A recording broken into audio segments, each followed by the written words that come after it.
Alô, torcida americana, bom dia, boa tarde, boa noite.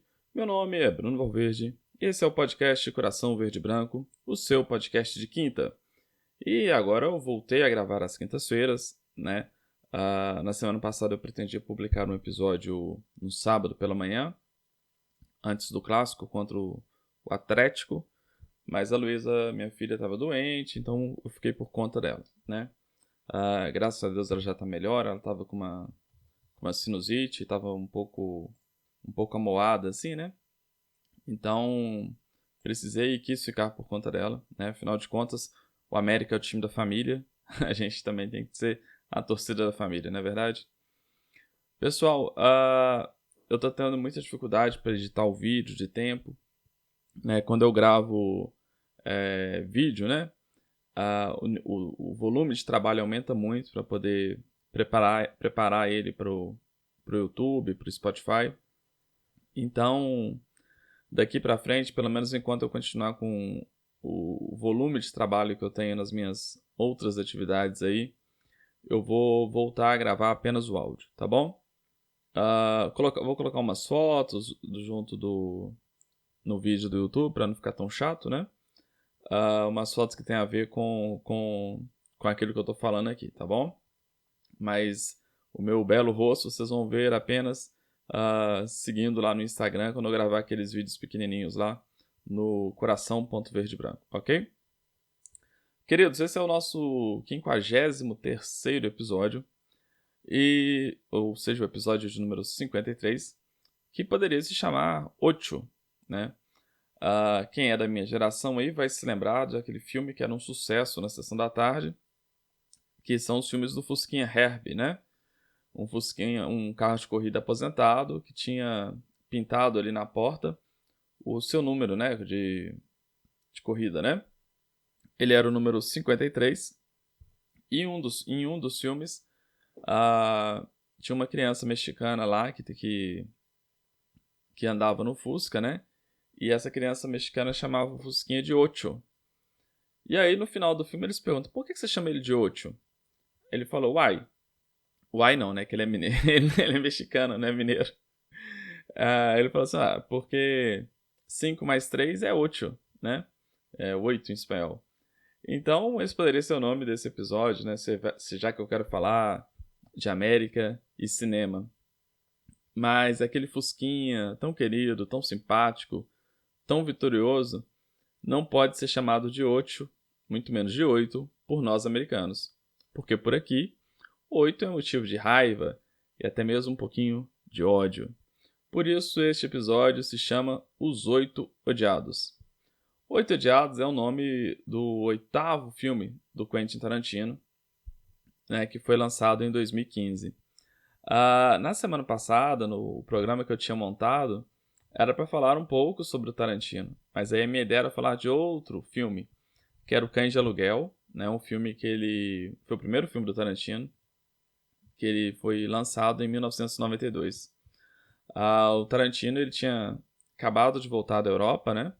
Onde ele foi estudar cinema. E volta para os Estados Unidos, lá sem muito recurso, sem muita experiência, né? Apenas alguns amigos lá e tal.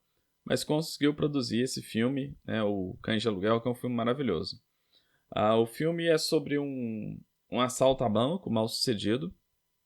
E se passa quase todo num galpão, né? Para poder economizar locações, né? Para economizar espaço, luz, essas paradas todas, eles gravam o filme quase todo dentro de um galpão, né? E nesse galpão os bandidos se reuniram após fugirem do local do crime, né? Então tá todo mundo lá, uns machucados, tem gente que tá morta, tal, fingindo de morto. Todo mundo armado, né? E então tem um clima ali de tensão, de nervosia que vai crescendo, vai aumentando ao longo do filme, né? A cada momento, quando você está assistindo o filme, parece que vai ter um tiroteio e vai todo mundo morrer. Fica claro que vai dar merda, né? Mas acaba... Mas ninguém sabe quando que isso vai acontecer. Esse estilo, né, dessa tensão, né? No outro filme do Tarantino, oh meu Deus, Bastardos Inglórios, com Brad Pitt e tal, né? Tem um filme muito legal. Ele chama isso de impasse mexicano, né? que um dos dois estão armados e pode qualquer time ali, qualquer explosão, qualquer fato novo vai fazer todo mundo começar a atirar. Então, o América parece um filme do Tarantino, né? Se a gente pensar no filme lá de 1992, é dirigido por um cara sem experiência, que foi estudar na Europa, né? E tem poucos recursos. Na semana passada, eu pretendia destacar a nossa esperança de que, assim como o diretor, né, o Cauã tivesse sucesso em seu primeiro trabalho. Mas nessa semana, após o vexame de sábado, eu quero destacar o América como um impasse mexicano e o 8 odiado. Quem é o nosso 8 odiado? Você já deve estar pensando aí na cabeça de vocês, né? O América entrou em campo contra o MRV lá e a gente já sentia aquele clima de tensão, né? Sem Ricardo Silva e com o meio-campo centenário, a gente sabia que podia dar merda. Mas a gente torceu mesmo assim. Acabou que a defesa, né, que é o ponto forte desse ano, foi bem no primeiro tempo, conseguiu aguentar ali a pressão atleticana, que foi muito mais intensa do que no jogo do Independência, né? E o esquema ali com o meio-campo mais povoado ajudou nisso. A gente jogou, eu não sei o que vocês acham, né? Quem concorda comigo, mas a gente jogou ali num 4-5-1, né? Com Mateuzinho e Fabinho jogando mais como meias do que como atacantes, né? É até interessante que o Fabinho, toda vez que aparecia, que a bola ia para o lado direito, para a ponta direita, quem aparecia lá era o Matheus Henrique e não o Fabinho. De tão recuado que ele estava, né? O lateral ali virou um ala, descendo bastante. Qual que é o problema desse meio campo povoado? É que o Renato Marques fica isolado no ataque e praticamente não é acionado por seus companheiros. E aí vai começar aquela crítica que eu já previ há alguns programas atrás, e também no Twitter, que as pessoas iam começar a criticar o Renato Marques por não fazer gols, né? Como que ele vai fazer gols se ninguém tocar para ele, né? Ele vai sair driblando todo mundo, né? Estilo Atirson, né? Ou estilo Ronaldinho Fenômeno, estilo Adriano. Não é para isso, né? Bem, mas aí, voltando pro jogo, as coisas iam razoavelmente bem, então, né? Naquele primeiro tempo. Até entrar em cena o 8 odiado. Aliás, ele quase não apareceu na cena do primeiro gol, né? Novamente uma jogadinha de linha de fundo, que o lateral, se eu acho que foi o Arana, tocou para trás, e o Paulinho apareceu sozinho no meio da área para fazer o gol. O Juninho, que deveria estar marcando o Paulinho, aparece ao fundo, assim, com aquele bracinho dele de Cooper e fazendo uma careta, né? Quantas vezes a gente vai ver esse filme, galera?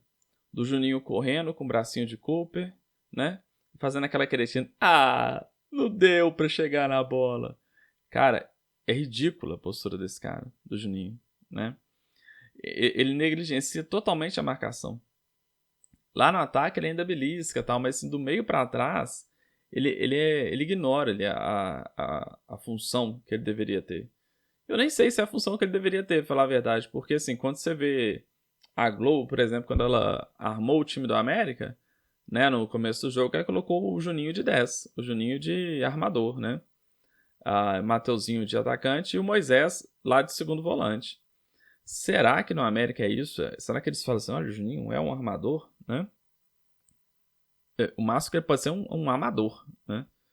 Eu nem sei se ele tem competência para ser amador, para amar alguma coisa, né? No segundo tempo, o Atlético, que vencia o jogo, voltou com mudanças logo de cara, deixando o time deles mais ofensivo. Tirou o tal de Igor Gomes e pôs o Rubens, né? Então, assim, mostra como que o Filipão... o Filipão tá velho, tá não sei o que, mas assim, ele não é bobo, né? Ele tomou o nó tático do Cauã no primeiro jogo, mas nesse segundo jogo ele já sabia o que tinha que fazer, né?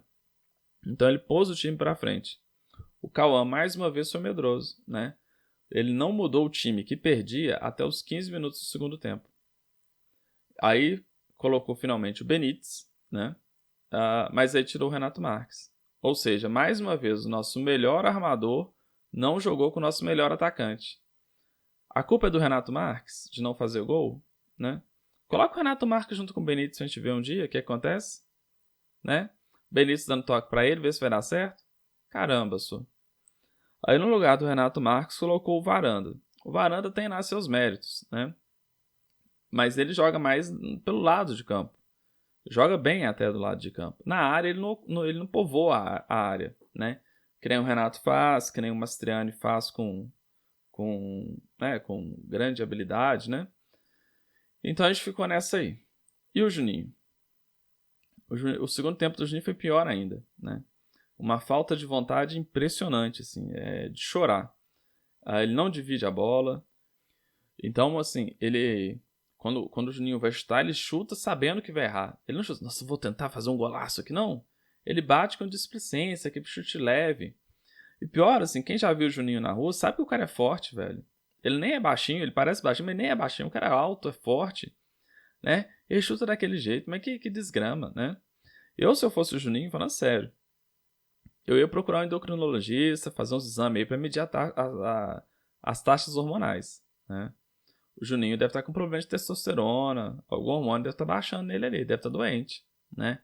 Recomendo aí que ele tome umas vitaminas, Centrum, vai comer umas castanhas, umas coisas assim, cara. Esse cara tá com problema, não tem condição, um ser humano, né?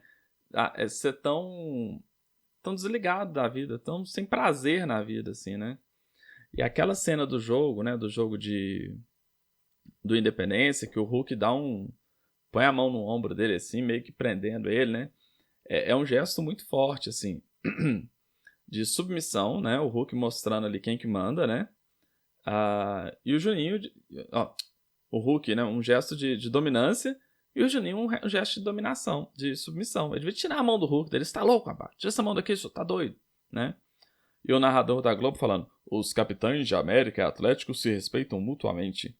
Respeito o caramba, né? Respeito o caramba, não existe aquilo ali, né?